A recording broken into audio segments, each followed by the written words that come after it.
Definitely something called chapulines. And chapulines are grasshoppers. They will catch them and they'll throw them right in the frying pan and cook them. And they'll just be very crispy. And they'll put them in a tortilla and make a taco, put a little salsa on it.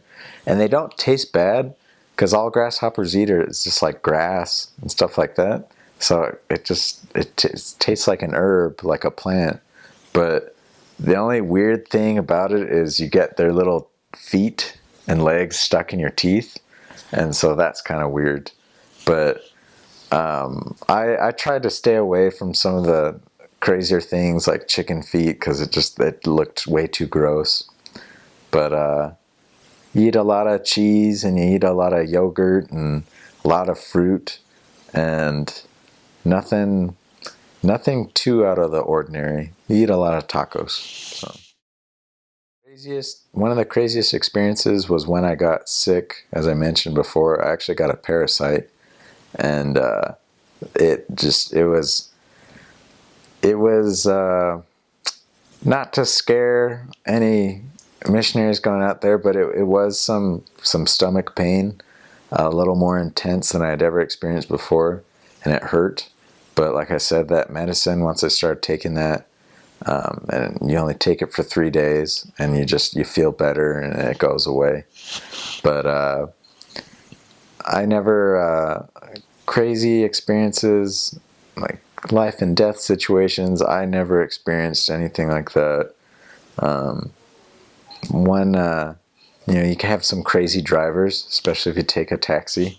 Sometimes you might, be wondering like, oh my gosh, I'm going to die in this taxi. But they might be crazy drivers, but they know how to drive. So they'll get you there in one piece.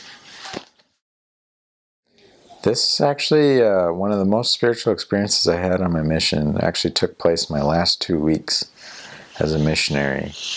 And just to kind of back up a little bit, the time that you spend in the morning in your personal study, in your language study, and in your study with your companion are some of the most important hours of your day. And I feel that as a missionary, I kind of lost sight of that.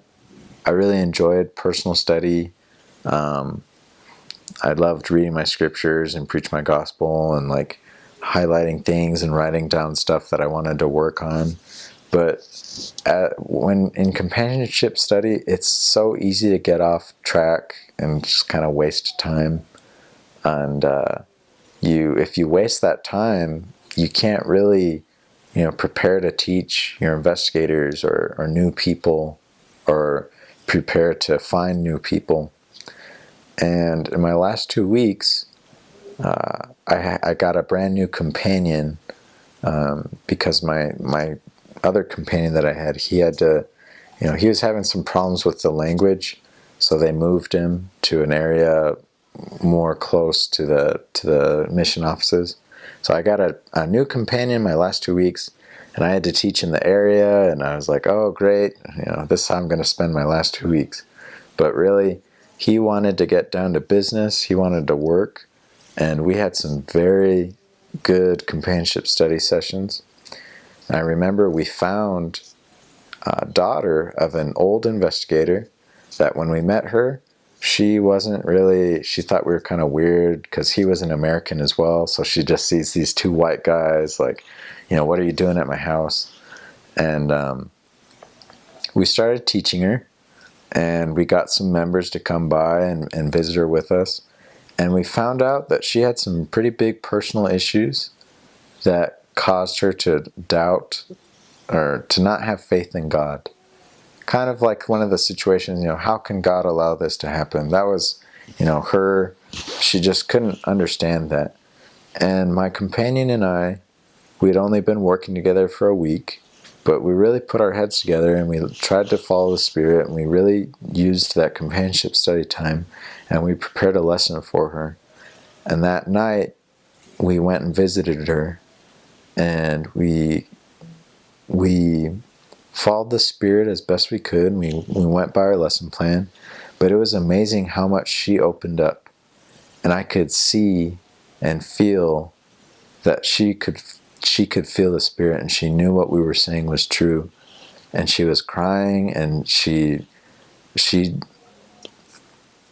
I can just imagine like how it felt for her to know that God was there for her, and that bad things do happen, but it's not because God doesn't love us.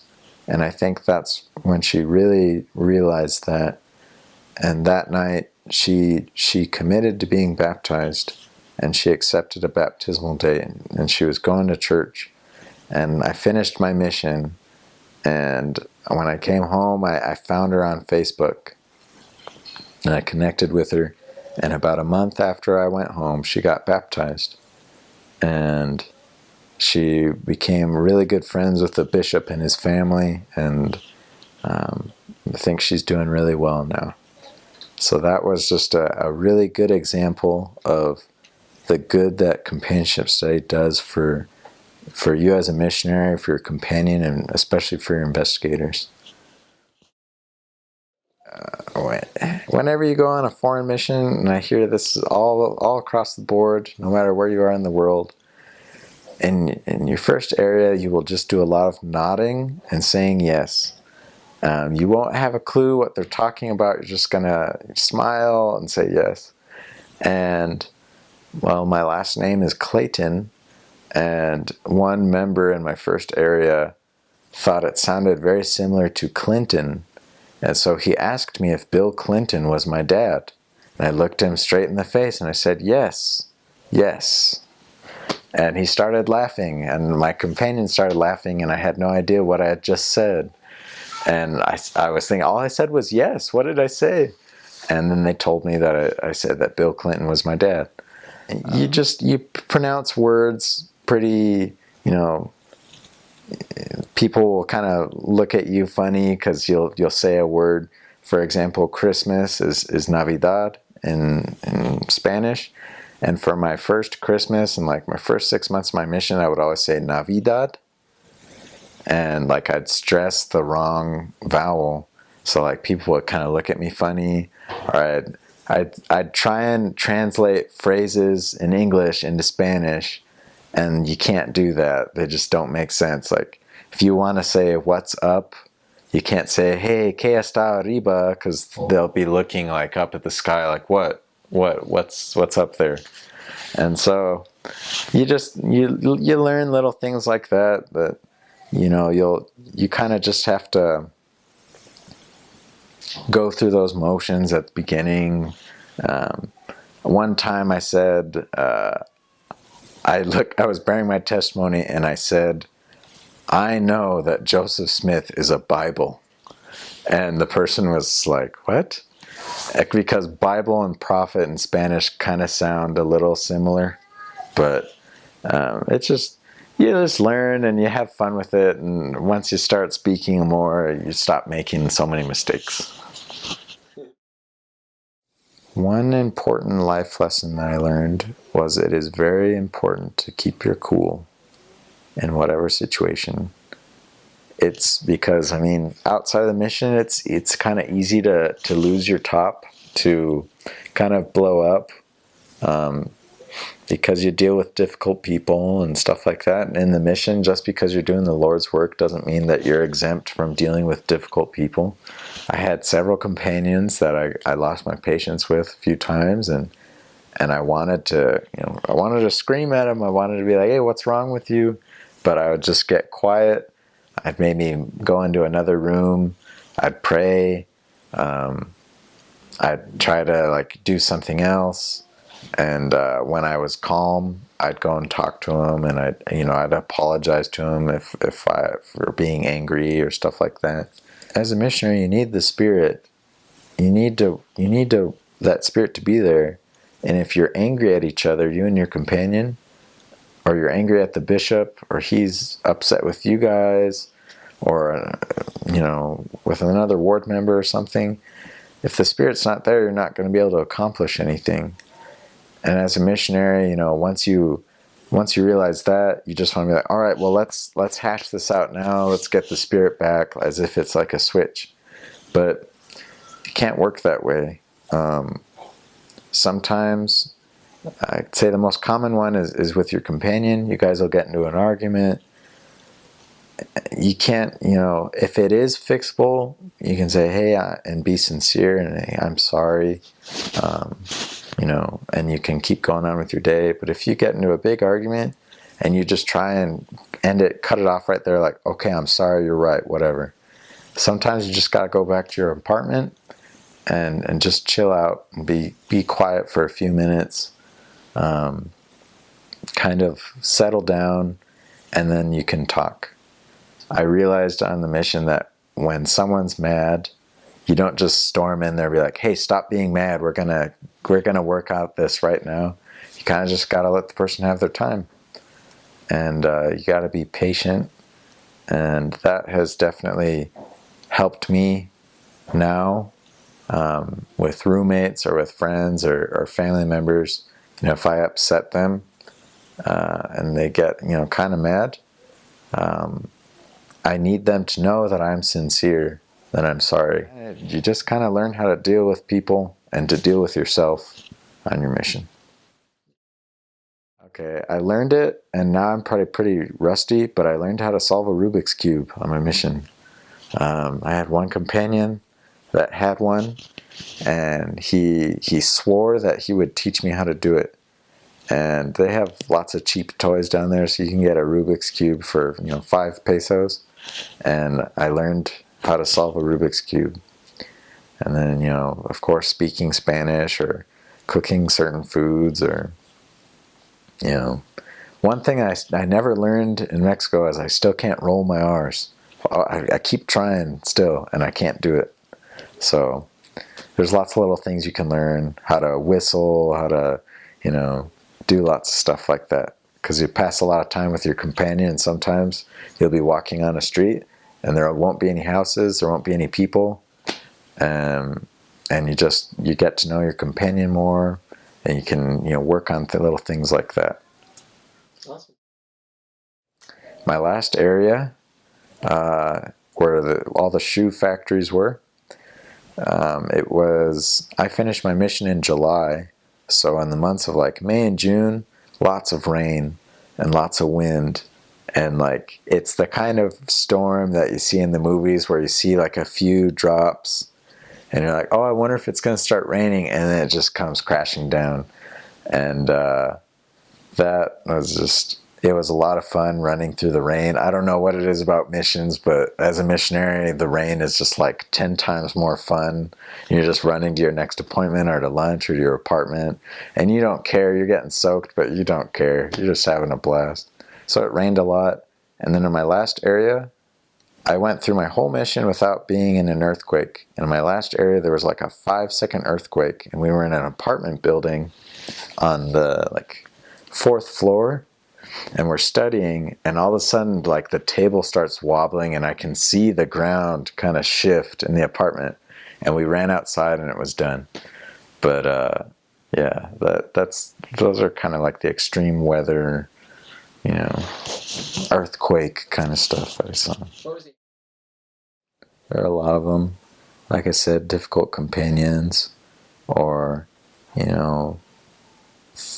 promising appointments will fall through, or it's one big thing is sometimes you'll get a missionary that does stuff that he's not supposed to, or that doesn't work very hard, and the ward will kind of lose their trust in the missionaries. And I came to a few wards where it was like that, and we really had to work hard to show the members, hey, we're here to work, we're here to serve you guys. And you just sit there and you talk to them, and you share your testimony, and you ask them to come with you to go visit investigators or inactive members, and you get them excited about missionary work and about working with the missionaries. And it's amazing the change that'll happen in an area. Leon, when I got there, because you eat with the members every day, it was just one family that was feeding us like 3 or 4 times a week, and then a few other people, or we wouldn't have anybody that would feed us, because they were just sick of the missionaries that were there before my companion and I. And when we really started visiting each member, teaching them a lesson or sharing our testimonies with them, they saw that we were there to work. And it was funny. Lots of people just started signing up to feed us every day. And that family that fed us, 4 times a week, started only feeding us once or once a week or once every 2 weeks because there wasn't room for them on the calendar to write their names down. So that's definitely a challenge, is just gaining the respect and trust from the members. A lot of places you'll show up there and they'll already love you and you won't even know them. They'll just see you have your name tag on and they'll just want to hug you and say welcome, and they'll love you right away. Find stuff to do with your time. Go, eat your favorite American foods, or go hang out with your friends, or go to a library. I don't know. Just do something with your time. When I got home, I was so bored. I didn't really have an issue with the whole no companion thing. I got home and I was fine. I was like, yeah, it's kind of weird. I don't have someone right next to me. But the weirdest thing for me is I didn't have a day planner. I didn't have something to tell me, what are we doing right now? That was probably the biggest challenge for me, was just finding stuff to do with my time. Go get a job, start earning that money so that you can take girls out on dates. And so you can, put gas in your car or buy a car so you can pay for school, stuff like that. When I got home, about a month after I got home, I got a job, and it was kind of just a lot of hard work, but they paid pretty well. It was like 10 or 12-hour days. But, it was something to do with my time.